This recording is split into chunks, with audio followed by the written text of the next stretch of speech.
Ada orang tua usianya 84 tahun. Bapak-bapak ya, usianya 84 tahun. Saya ketemu di masjid. Dia tinggal di luar komplek perumahan saya di daerah Depok, Kelapa II. Ketemu di masjid biasa, Assalamualaikum, Waalaikumsalam, warahmatullah, Assalamualaikum, Waalaikumsalam, warahmatullah. Dan saya sering kali berada di samping beliau ketika sholat berjamaah di masjid. Cuman biasanya kita nggak panjang-panjang ketika berbicara. Kali itu saya berbicara agak panjang sampai bubar semua jamaah di masjid. Isya berjamaah di masjid 2 minggu yang lalu. 2 minggu yang lalu, hari Jumat, ba'da Isya, sampai semua jamaah sudah selesai, tinggal kita berdua berdiri sama-sama. Bapak itu usianya 84 tahun. Saya tanya, Pak, Bapak tinggal di mana? Ya di luar komplek ini Pak, di situ. Oh, Bapak usianya berapa? 84. Kok enggak ditemani sama anaknya? Anak saya sudah nikah semua Pak Ustadz. Oh, berapa anaknya? Ada 6. Oh, Masya Allah. Anak saya 6, cucu saya 15, cicit saya 5. Ya, anak 6, cucu 15, cicitnya 5. Masa di antara mereka semua nggak ada yang mengantar bapak ke masjid? Kan khawatir juga kan 84 tahun. Meskipun kelihatan dia sehat. Ya, mata, telinga, jalan semuanya baik. Cuman ketika sholat dia duduk. Nggak kuat berdiri lama. Tapi paling tidak ditemani lah. Karena subuh dia sendirian. Isya sendirian. Maghrib sendirian. Pakai motor lagi. Motornya motor pinjaman lagi. Supaya bisa sholat ke masjid. Karena kalau jalan kaki udah nggak kuat. Pinjam motor. Lalu bapak tinggal di rumah sama siapa? Saya tinggal bersama sendiri. Dulu bersama istri. Tapi 7 tahun yang lalu istri saya meninggal.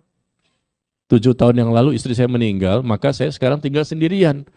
Loh, Bapak sendiri, di rumah sendirian, 84 tahun. Iya Pak Ustadz. Anak gak ada yang menemani? Enggak ada, mereka sudah berkeluarga semua. Cucu gak ada mani? Enggak ada juga. Kalau Bapak kenapa-kenapa gimana ini?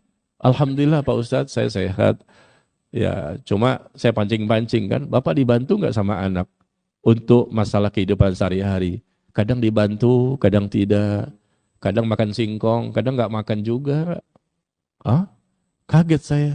Yang benar Pak? Iya, semenjak istri saya meninggal 7 tahun yang lalu, saya dibuang oleh anak saya.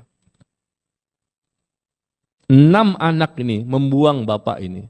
7 tahun yang lalu ketika istri masih hidup, anak masih lumayan sering ke rumah. Tapi begitu istri saya meninggal, saya tinggal sendirian di rumah, maka saya dibuang oleh anak saya. Mereka jarang datang kepada saya. Dan saya pun jarang dibantu oleh mereka untuk makan sehari-hari di rumah.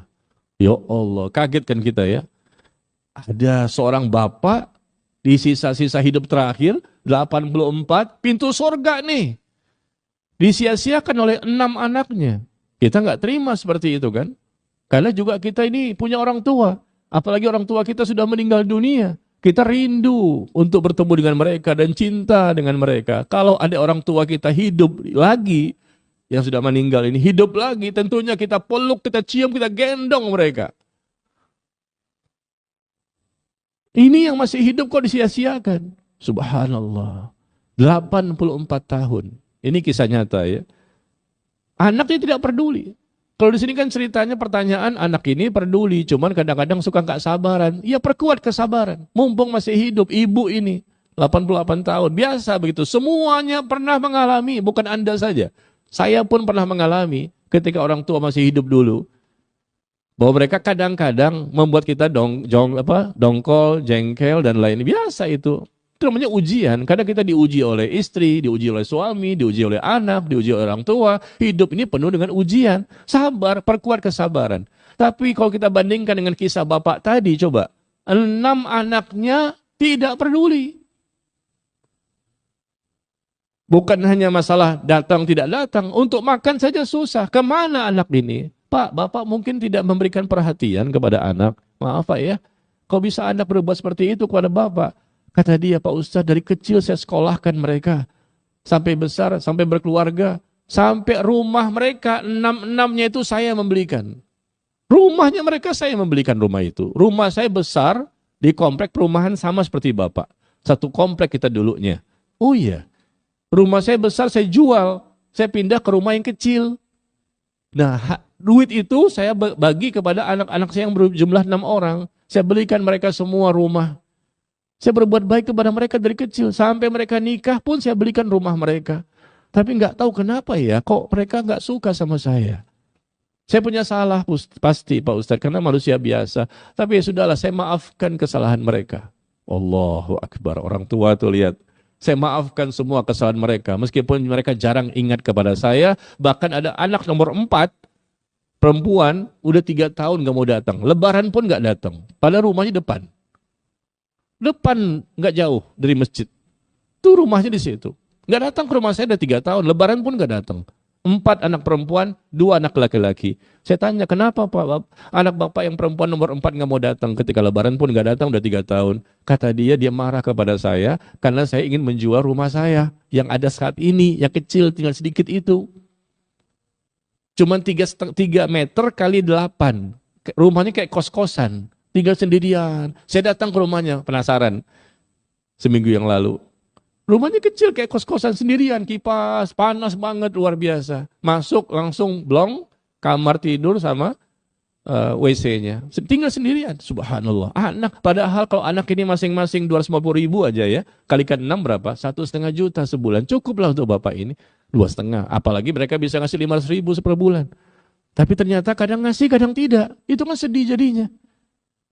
Biar bagaimanapun anak itu kan hasil dari orang tua juga. Mereka hidup dari mana dulunya? Ini bapak loh, bukan berarti boleh disia-siakan. Apalagi ibumu. Lebih daripada bapak. Orang yang lebih berhak untuk mendapatkan kebaikan dari kita. Kita yang nggak punya orang tua saat ini, barangkali sudah meninggal dunia kan? Kalau mereka andai kata hidup kembali, saya katakan, wah langsung kita peluk, kita cium, kita gendong. Kenapa? Karena rindu. Kita berasa banget itu kalau sudah tidak punya. Baru kita berasa banget dengan orang tua itu. Bukan main, rindu dan cintanya itu keluar begitu besar. Tapi begitu mereka masih hidup kayaknya biasa-biasa aja. Nanti ketika tidak ada baru kita menyesal. Maka jangan sampai menyesal nanti. Nyesal di dunia, nyesal di akhirat. Perkuat kesabaran. Ini orangnya lebih, yang saya ceritakan tadi bapak tadi, lebih parah ujian yang dia terima. Anaknya tidak mengurusnya. Padahal anak dia paling bontot, nomor 6 tuh perempuan, tinggalnya di samping rumah dia. Samping pas, mau makan pagi kayak nggak ditanya, makan siang gimana, ada makanan nggak ditanya juga. Ya sudah masing-masing aja. Jarang juga datang ke sebelah doang, tapi jarang. Saya katakan seburuk-buruk kesalahan bapak apa sih? Tetap saja anak itu wajib untuk berbakti kalau memang ada kesalahan. Jangan dendam kepada orang tua. Ini akhlak loh. Mungkin mereka sholat barangkali. Sholatnya nggak diterima oleh Allah. Doanya nggak akan dikabulkan oleh Allah. Taubatnya nggak diterima oleh Allah. Kenapa? Karena mereka durhaka sama orang tua.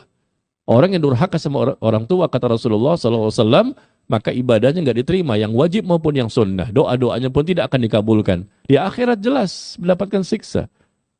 Durhaka sama orang tua itu dibalas di dunia, cash, tunai, kontan sebelum nanti di akhirat. Yang menunggu sampai di akhirat, di dunia akan dibalas. Apa salahnya 6 orang ini datang sesuai kemampuan, berikan perhatian, berikan pelayanan, sabar. Ternyata bapak ini enak ketika bergaul dengan saya, bicaranya bagus. Dia juga bingung, apa salah saya ya?